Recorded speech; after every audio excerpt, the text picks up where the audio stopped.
Starting off the morning with a little bit of drizzle. We have 3 real field days left, so last day will be for backfilling.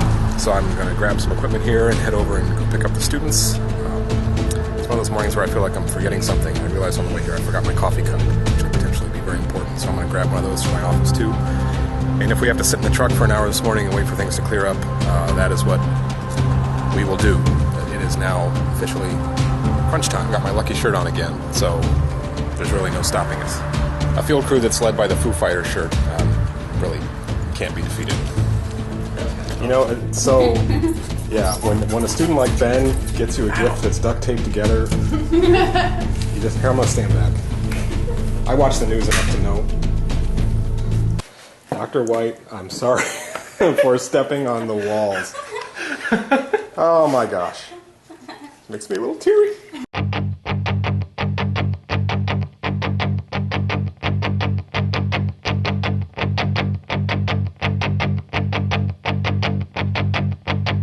All my life I've been searching for something. Something never comes, never leads to nothing. Nothing satisfies, but I'm getting close. Closer to the prize at the end of the rope. All night long I dream of the day when it comes around and it's taken away. Leaves me with the feeling that I feel the most. Feel it come to life when I see your ghost. Alright, once again removing the back dirt from feature 11 excavation. Something we have to do every day to protect it. If water ever got underneath there without it being filled in, it would probably be toast. And then feature 12 here is getting going. They're going to take the southeast half that has a lot of charcoal, nutshell, and that sort of thing in it. I'm anticipating this is kind of a shallow firecrack rock lined basin. So we're going to take that as a float sample just in case there's nothing left from the north half, and just in case there's really not that much volume anyway.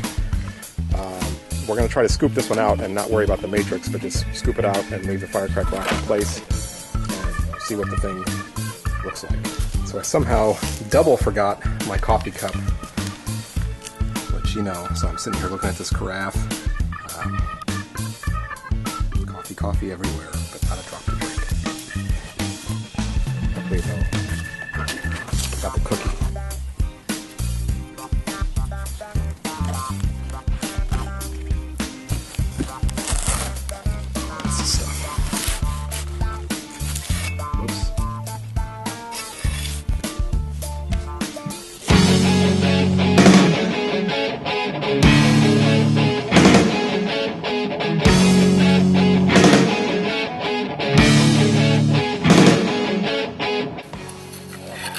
Okay, working on southeast half of feature 12.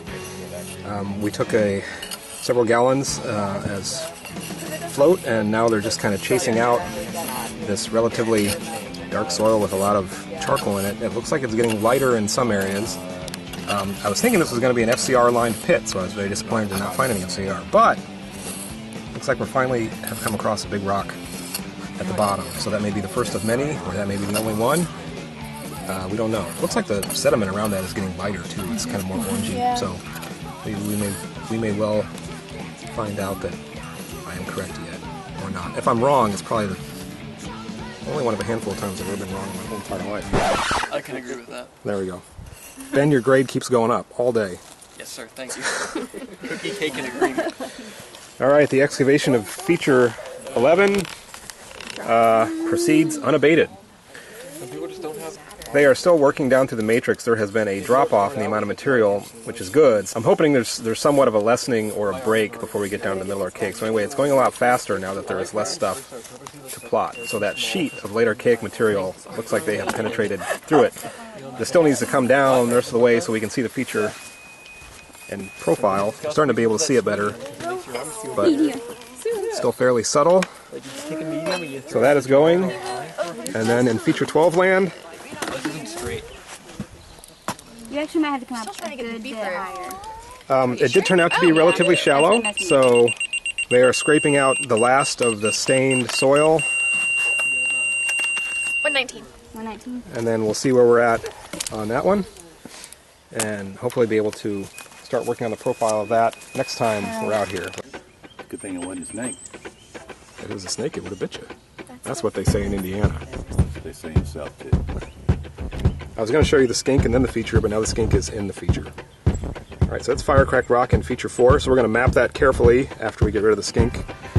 As we go down, we're going to end up being able to see this little corner of the feature. This is almost at level, almost at 120. There he goes, we'll try not to step on it. And so these levels need to come out so we can get this whole thing down and squared off. Don't step back. Where is he? Or you could be a dead skink. I see. Right there. All right. On your right foot. So we can get this squared off and profile it and then protect it with plywood and so on and so forth. All right, work in progress on feature 4, which is there. We're making a map at. So what is the ending depth there now? 130. It's 130, right? So this is level 6, so it's going from 120 to 130. We're mapping that stuff, and we're starting to remove the rest of this, which is the matrix, but who knows what it has in it. Reports of more tools.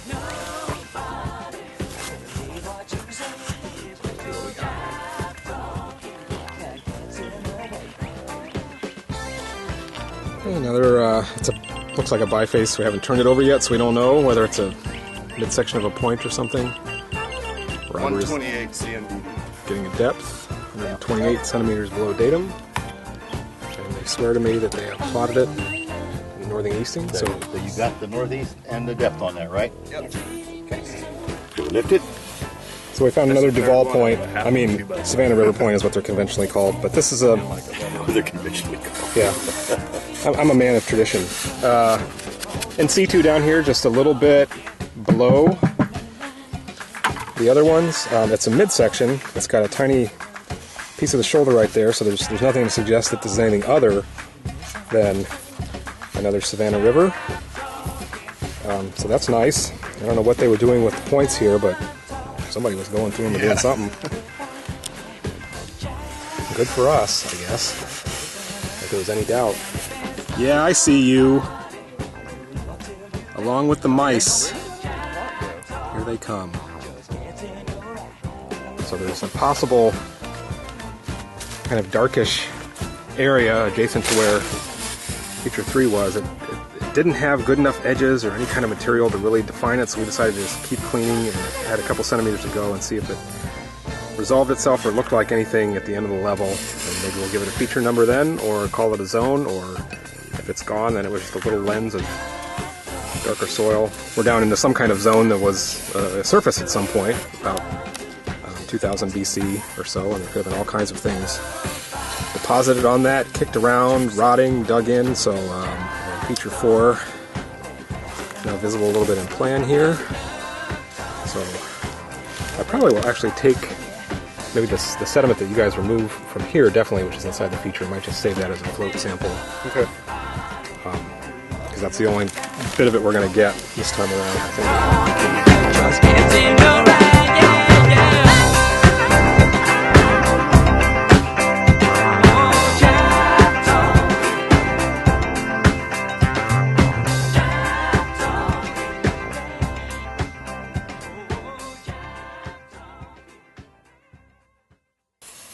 All right, trying to work our way through dealing with these rocks in feature 4. So they're going to remap them now that we see what size they are, get depths, and then we're going to take them out each individually. And some of these, like that big guy, showed up on my original profile, which I need to track down because now I can put an FS on it because we're correcting it. Yeah. There was a possible feature in here that we gave a zone designation.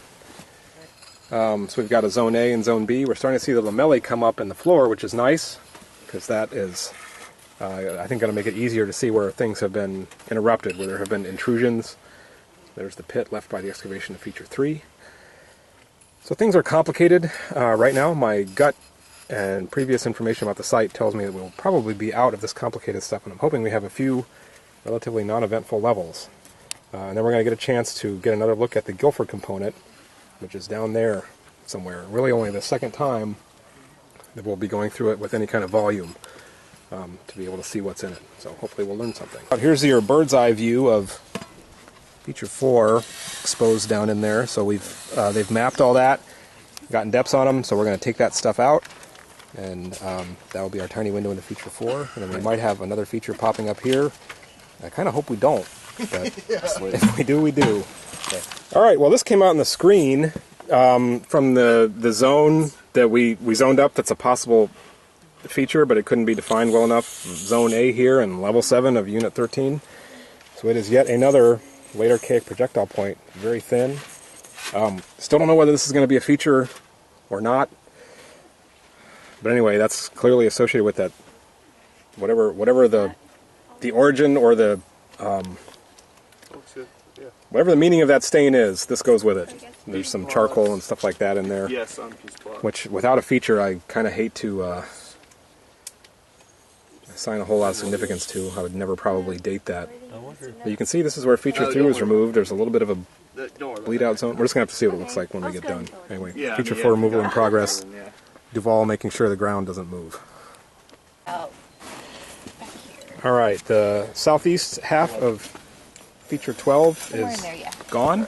So we're going to, in the time we have left today, they're going to clean the surface and plan again and the profile so we can hopefully get our picture taken. It looks pretty good. It is a shallow basin. It looks like it has fairly regular sides and bottom. Not a lot in it in terms of big pieces of rock. That could change in the north half. Don't know. So anyway, that's where we're going to be at with that one today.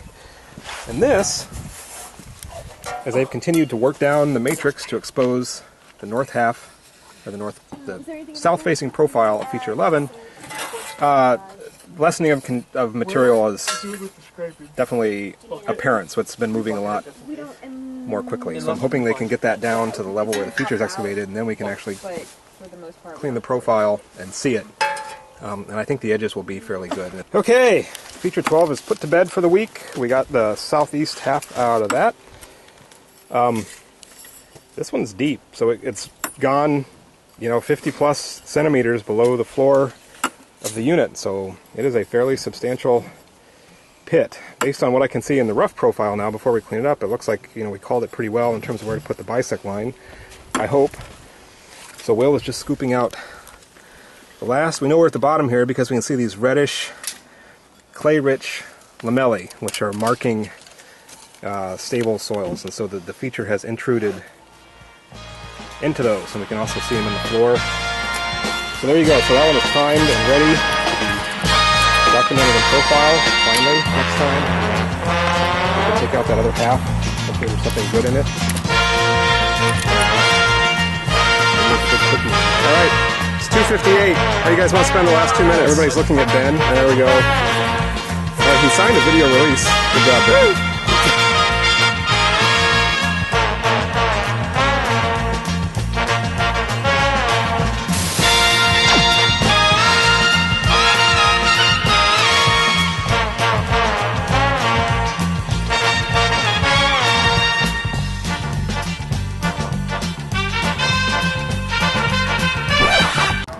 Yeah, so I'm back to unload the stuff, and what do I find? Is there's my coffee cup, and I'm sitting in there all the time.